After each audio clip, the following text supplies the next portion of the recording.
हमनी खाली पुरनका जमाना के जेलर ना सही कहीं नहीं सन ठीक बा हमनी के तबाह कर दल हमनी के पर्दार हो गए नीतीश कुमार हाँ नीतीशुआ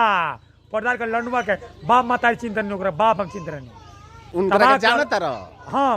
चाचा जी लागी अगर बहन से दो नीतीश कुमार हाँ हाँ तो मने गाड़ी देहल उचित बा उचित बहुत उचित बा काहे हो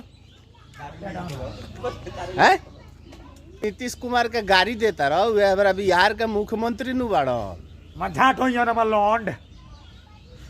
तई मुंह काहे नुकावता रे मार दो उसे की चाचा लागी चाचा लगी हां तो चाचा का कोई गरी आवेला बढ़िया ना बंद कर दो सब बिहार के बंद कर मेरा बिहार खराब बा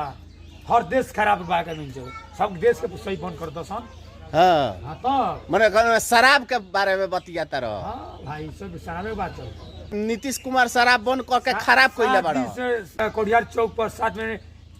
आर्मी एक फौज लेकर 14 को फोर्स लगावता शराब बंद करके तो बहुत लोग कहता कि अच्छा बटे तू कहता रे शराब बंद करके खराब कइले बाड़ो ओकरा के बन जो वोट ना दे सारा बात केकरा के हो नीतीशुआ के आना मोदियो के ना